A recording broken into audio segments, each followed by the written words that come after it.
இன்று ஸ்ரீராமபிரானின் ஜனன நட்சத்திரமான புனர்பூச நட்சத்திரம். இன்றைய பதிவில் பார்க்க போகும் ஸ்ரீராமபிரானின் ஸ்தோத்திரம் நீங்கள் என்று வேண்டுமானாலும் கேட்கலாம். ஆனால் ஸ்ரீராமபிரான் பிறந்த நட்சத்திரத்தன்று கேட்கும் பாக்கியம் அனைவருக்கும் கிடைக்காது.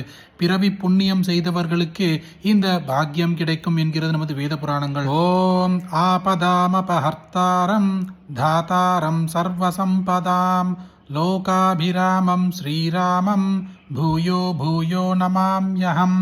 நமः கோதண்டஹஸ்தாய சந்தீகிருதசராய ச தண்டிதாகிலதைத்யாய ராமாயாபன்னிவாரிணே அபன்னஜனரக்ஷைக தீக்ஷாயாமித தேஜசே நமோஸ்து விஷ்ணவே துभ्यं ராமாயாபன்னிவாரிணே பாதாம்போஜரதஸ்பர்ஷ पवित्रमुनियोषिते नमोस्तु सीतापतये रामायापन्निवारिणे दानवेन्द्रमहामत्त गजपञ्चास्य रूपिणे नमोस्तु रघुनाथाय रामायापन्निवारिणे महिजाकुचसंलग्न कुङ्कुमारुणवक्षसे नमः कल्याणरूपाय रामायापन्निवारिणे पद्मसम्भवभूतेश मुनिसंस्तुतकीर्तये नमो मार्ताण्डवंश्याय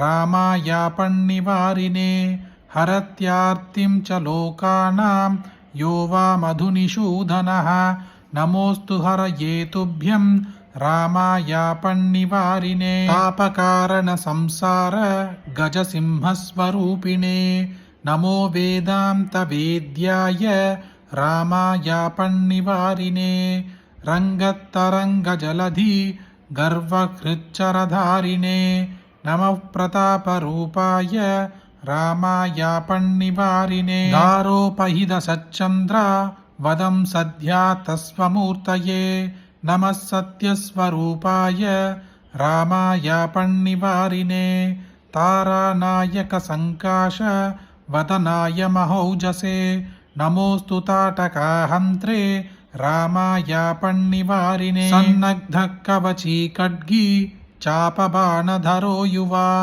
तिष्ठन्ममाग्रतो नित्यं रामः पादु स लक्ष्मणः आपदामपहर्तारं धातारं सर्वसम्पदां लोकाभिरामं श्रीरामं பூயோ பூயோ நமாம்யஹம். முனிவர்களும் யோகிகளும் தவமிருந்து பெறும் புண்ணியத்தையும் பாக்கியத்தையும் புனர்பூச நட்சத்திரத்தன்று ராமபிரானின் ஜன்ம லக்னத்தன்று இந்த ஸ்ரீராமபிரானின் ஸ்தோத்திரத்தை ஒருமுறை கேட்கும் வாய்ப்பு கிடைத்தாலே அவர்களுக்கு முனிவர்களுக்கு கிடைத்ததற்கு சமமான பலன் கிடைக்கும் என்கிறது நமது வேத புராணங்கள். அப்படிப்பட்ட அற்புதமான இந்த ஸ்தோத்திரத்தை உங்களுக்கு தெரிஞ்ச எல்லாருக்கும் கட்டாயம் பகிருங்க. இந்த வீடியோவை லைக் பண்ணுங்க. நாளைக்கு மற்றொரு பதிவில் சந்திப்போம். ஹரி ஓம் மகாபெரிவா போற்றி.